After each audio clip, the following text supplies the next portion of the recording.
Alors bonjour à toutes et à tous, nous sommes le 6 décembre, dans 2 jours se déroulera l'acte 4 donc, des manifestations des Gilets jaunes.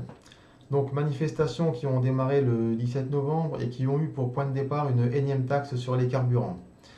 À savoir qu'on était déjà taxé pas mal sur le véhicule, taxes, impôts, les points de technique sur les points de contrôle sur les contrôles techniques qui se multiplient, les limitations de vitesse à 80 à l'heure pour nous coller encore des amendes, mais c'est pour notre bien, c'est pour notre sécurité.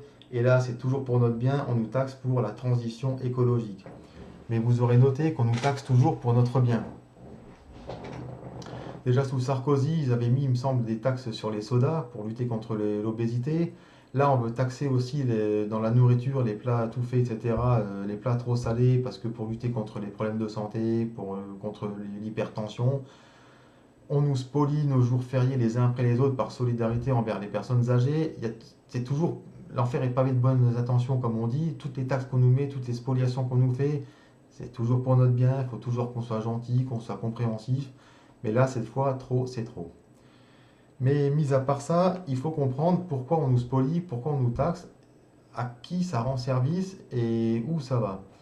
Donc l'argent, en fait, il est remis aux banques. Bon, jusque-là, il n'y a pas trop de mystère. Mais pourquoi? Alors, le point de départ de notre endettement, que je qualifierais d'illégitime, ça remonte au 3 janvier 73. Que s'est-il passé ce jour-là? Alors, le 3 janvier 73, Valéry Giscard d'Estaing, qui était ministre sous la présidence de Pompidou, a mis au point la loi dite du 3 janvier 73, que l'on surnomme loi Pompidou ou loi Rothschild, car Pompidou était un ancien banquier de chez Rothschild, exactement comme Macron maintenant. Et donc cette loi, elle interdit à l'État français d'emprunter de l'argent à 0% à la Banque de France. Et depuis, la France est tenue d'emprunter à des fonds privés, à des banques privées, moyennant des intérêts.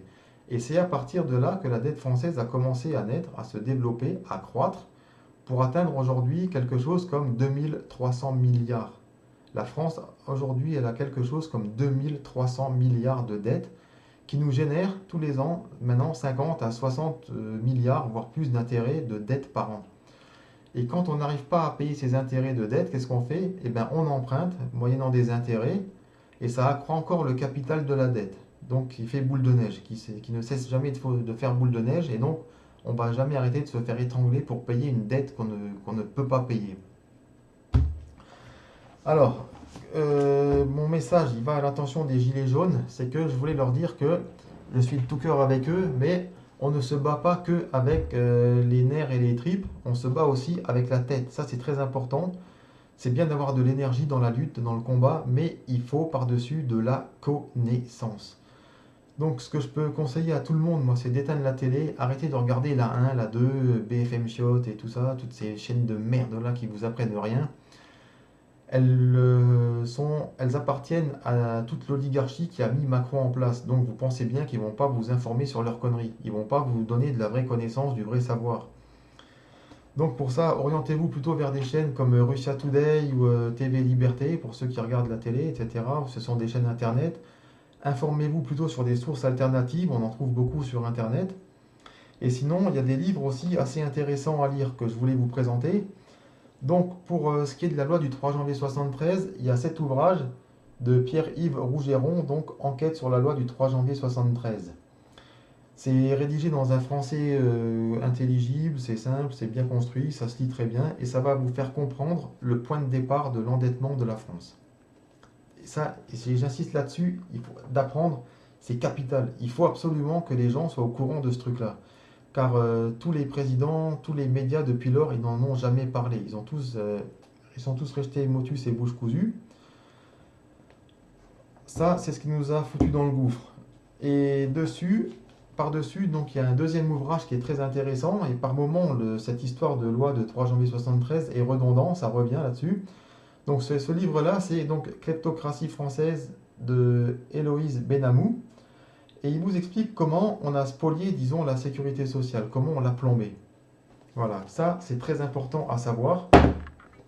Il y en a beaucoup d'autres, mais voilà. Alors, ce qui veut dire que même si on destitue Macron, nos ennuis ne s'arrêteront pas là. On aura juste gagné une bataille, mais pas la guerre. Pourquoi, me direz-vous?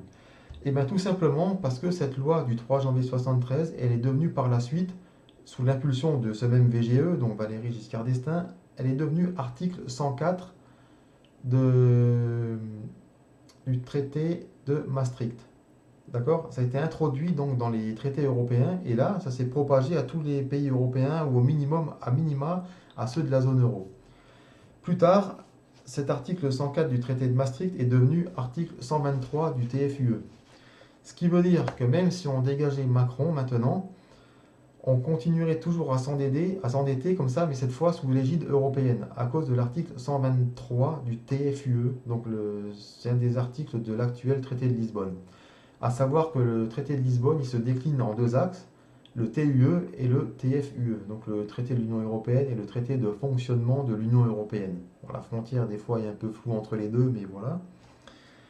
Alors, vous me direz, on pourrait très bien s'attaquer après à l'article 123 du TFUE, le supprimer, le dégager et retourner emprunter de l'argent à 0% à la Banque de France. En théorie, oui, ça serait possible. Mais dans les faits, je vous dirais non. On ne peut pas le supprimer. On peut, en théorie, mais dans les faits, c'est quasiment impossible. Pourquoi?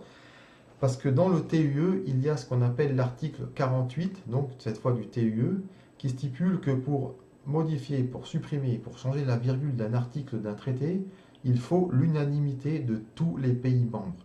Ce qui veut dire que même si la France elle faisait la demande de supprimer cet article 123 du TFUE, il suffirait qu'un seul pays membre de l'Union européenne s'y oppose pour que le projet capote. Il y a des pays comme le Luxembourg qui sont très bancaires, certainement ils s'y opposeront, ou l'Autriche aussi, parce que pourquoi? Il y a certains pays, ce n'est pas dans leur intérêt, ou même par corruption, il suffirait que certains présidents de pays européens s'y opposent pour que ça fasse bloquer le projet. Donc je répète, il suffit qu'un seul pays, un seul, s'y oppose, et c'est fini. C'est bloqué. Voilà, donc qu'est-ce qui nous reste comme issue? Eh bien, ce serait de sortir de l'Union européenne par l'article 50 du TUE. Et ça, c'est ce qu'il faut garder comme objectif final. Donc comprenez bien, tous nos problèmes, ils viennent de l'Union européenne. Comprenez bien que Macron, c'est juste une courroie de transmission. Il ne fait que dire et que faire ce que Bruxelles lui dit de faire.